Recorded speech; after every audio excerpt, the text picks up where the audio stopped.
Mikel. Hello. How's the somewhat lengthy injury list looking after you return from Dubai? Yeah, we still have a few, unfortunately, in that list that we haven't managed to get back yet. But hopefully they are much closer, and some of them are in a better place than we expected. How is Zinchenko? Yeah, individually, I'm not going to tell you exactly how everybody is, but we are still missing a few. Okay. Anyone due back? I know Gabriel Jesus had that was it knee problem in the Liverpool game. We are touch and go with a few. That's what I would say. Okay.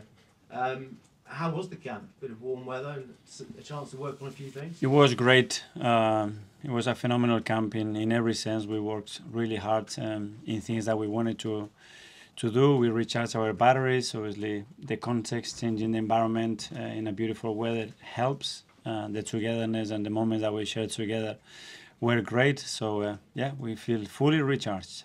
Did the break come at a good time when you're on a run of form like you've been on?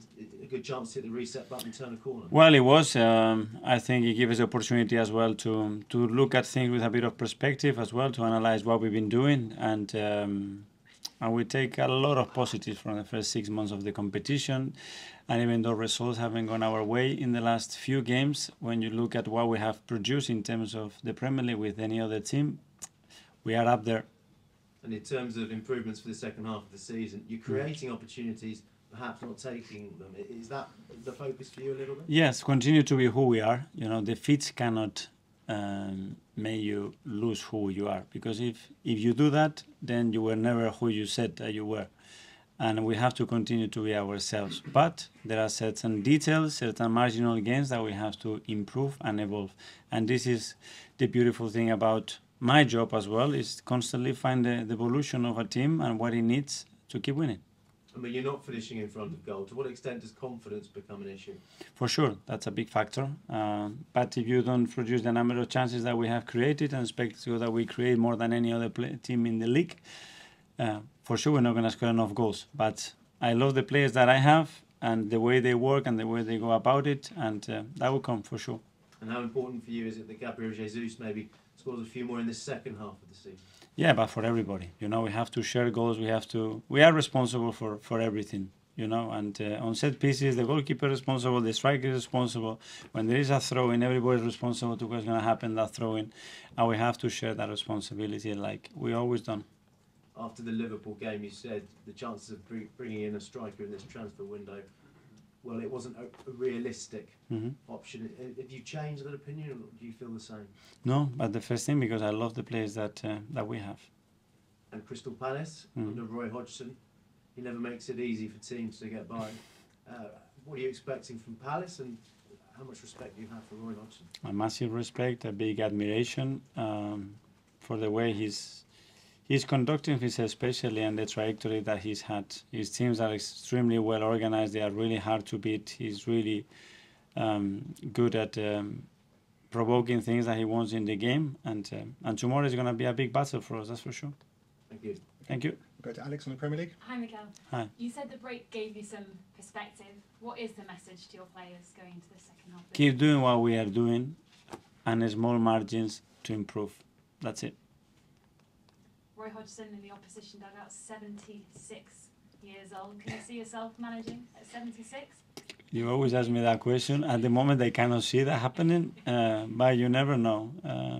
This job is extremely addictive, and when you do it like I do with people that I love as well and respect so much, you never know. It's difficult to find a better place or a better thing to do in your life. What do you think the key is to lasting that long as a manager in the this passion for and the love for the game, that's for sure, and then enjoying and the company and the people you work with, and then being very good at dealing with defeats, for sure, because all the matches at the end we lose more than we win, and I think you have to be really good at that. Is that something you've got better at over the years, dealing with defeat? I'm not sure. Every defeat it's extremely painful, but after every defeat you are closer to winning again, and it makes you a better coach, and it makes you reflect and act and be all the time on the move, and this is what it's about. It's the early kick-off tomorrow. It can sometimes be difficult to get the crowd going that early. What do you hope for from the home supporters? No, we need to get them going, but they've been exceptional with us, and as I said, we are recharged, we are full of energy and super motivated. The team is super motivated, and we want to attack the second half of the season with a lot of ambitions and with the understanding that the team is capable of big things, and they are convinced of that. Just finally, what was your highlight of the trip to Dubai? Some good food? The beautiful moments that we have spent together, when you have families, kids around, and mixing life and job. I think it's something extremely necessary, that because we are living their lives, they are living our lives, and if we want this to make sense really, and everybody to be part of it, I think it's a really positive thing to do. Go to Jordan from The Athletic. Okay, well, just wondered, after you've had a few defeats and then you've got a week or two's break, which is quite unusual, are you someone who usually studies the footage over and over again to try and find what the answer is? But I heard you say there the message is so clear, just keep doing it. Has this been a slightly different camp for you in terms of looking at what's wrong? Yeah, you have to look at it objectively, and in order to do that, you need to dissect the game in many parts as much as you possibly can to understand what happened. And then is the balance. And in football, what you merit and what you actually have is not always at the same level, and that's been the case. But I think overall in the season where we are, but these things that we can improve and do better. And those marginal gains have to be installed, and they've been installed for the last 10 days, and we have to see them coming up. So a couple of years ago, you had a difficult start to the league season, and then I remember you said it was the best 10 or 15 days you've had in football. Just wondered if you can reflect on, that first time of turning around the bad few results and what you've maybe done differently now you're a bit older.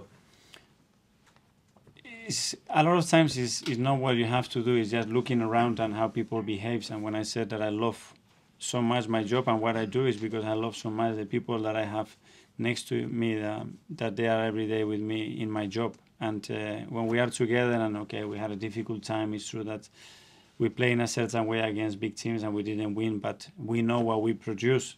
They are a joy to work with, and that gives me every reason to be super positive for the second half of the season. Just as a manager, as a personality, 4 or 5 years into the job, how do you find the emotional side, the not getting too high or too low? Do you need to hide your emotions from the players when it's been difficult? I don't know if the word is hide, but I think you have to be honest, and you have to tell them how you feel, and you have to be as clear as possible for them to understand what they expect from you, and as well for them what they are actually doing, and can we improve, and find always the motivation when things they don't go your way, or results they don't go your way. You have a problem within in the team to resolve it, and we are all here and we are all willing to win, and we have to continue to do that. Okay, last couple in the live section. James from ESPN. Hi, Mikel. Hi. You spoke before the break about the goal scoring maybe becoming a psychological issue. So, when you've been away, how do you tackle that? Do you let them switch off? Do you make them practice harder? How do you actually approach that specific psychological element? Changing certain things, analysing first of all, from my side, from our side, in the coaching point, what we can do better. Is the most difficult thing to coach because it's so unpredictable. Times, distances, spaces, opponent, they change from picture to picture, and they change immediately after the ball is moving. But try to give them clarity, and we'd have to take the responsibility, and we have to give them the tools to deliver the best possible way. And that's what we have to. They have it in them, and they know that, and we have a lot of individual talks about it, and it will come. From the way you talk there, I mean, the sort of outside perception is it's just players missing chances in front of goal, but from what you're saying, it's a lot more complicated than that. Yeah, and I don't want to give the responsibility to the players. That's what I'm here, and the responsibility at the end to win and to score 3, 4, or 5 goals is there. And the question we said, okay, how do we score 5 goals every game? And that's a question raised. How are we going to do it? And the rest is just there. And we expect it to change it tomorrow. It's not going to happen. So we have to make things happen, and we have to be active and find solutions to that. And we've spoken to you before about possible points tallies to win the league. The leaders, Liverpool, have got 45 after 20. You've got 40 after 20. City 43. I think in the past you've always said 90 points plus. Do you think it might be less than 90 points now? I don't have a clue. You do look at it though, don't you? Because we've talked to you about it before. Have you thought that far? Well, yeah, look what happened in the league, but it's always after it happens. I'm not that good at predicting what's going to happen before. Well, City won it with 89 last year. If I pushed you, do you think it would be higher or lower than that? Depends as well what's going to happen in direct games. You know, that's obviously a big consequence to that number. So let's see. Okay, Charles from Cole. Can I just ask about Emile? There's been quite strong reports today about West Ham being interested in talking about possible loan for Emile. Is that something you can sort of shut down the possibility of that happening this season? I'm really happy with Emile, and he's in the right trajectory, and now he's settled. He's training really well, and you know that I'm not going to be talking about any individual situation. I mean, everyone's been back from the latest injury for a few weeks now. He's been away in Dubai. Have you seen a change in Emile? Does he look ready now to really sort of make an impact and push towards the first team? No change. Emile is Emile, you know, and he's got incredible qualities, and we are really happy to have him. And what he needs now is chances to put all the desire and qualities that they have on the pitch. In order to do that, we have to give him minutes. And just quickly, while you're away, the club released a video that got fans pretty excited seeing you and Timber working out in Dubai, looking pretty strong, you know, working with the ball on the grass. Obviously, there's still a long way to go for him, but how close is he to potentially playing any sort of part in this season? Is he progressing very well? There is a possibility, but at the moment it's still very, very far from competing, and that's the realistic picture of it. Are we hopeful that he can have an impact at the end of the season? If everything goes well, it looks like there is a chance that might happen, but I think it's too early to make that call.